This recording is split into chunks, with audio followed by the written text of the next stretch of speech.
ng bayan, maasahan anumang panahon.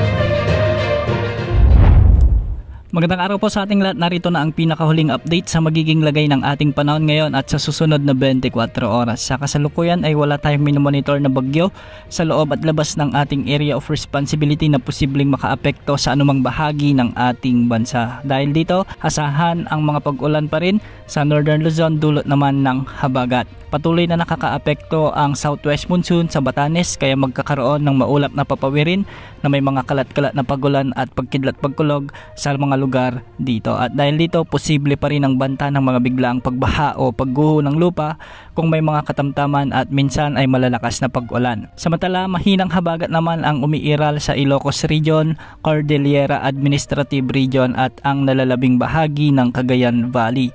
Dulot pa rin ito ng mahinang habagat kaya magiging bahagyang maulap hanggang sa maulap naman ang mga papawirin na may mga tsansa ng mga kalat-kalat na pagulan at thunderstorms. Posible pa rin ang banta ng mga biglaang pagbaha o pagkuho ng lupa kung may mga umiiral na severe thunderstorms. Sa Metro Manila, Visayas at Mindanao ay localized thunderstorms naman ang makakaapekto sa mga lugar dito. Kaya magiging bagyang maulap hanggang sa maulap naman ang mga papawirin na may mga tsansa ng mga isolated rain showers and thunderstorms. Hindi rin inaalis ang banta ng mga biglaang pagbaha o pagguho ng lupa kung may mga umiiral na severe thunderstorms. Para naman sa lagay ng mga pag-alon sa ating karagatan, ang mga baybay ng northern section ng Northern Luzon ay posibleng umabot ang mga pag-alon hanggang 2.8 meters at sa nalalabing baybayin ng bansa ay posibleng mga pag-alon hanggang 2.1 meters. Sa mga susunod na araw ay patuloy na mararanasan ang maalinsangang panahon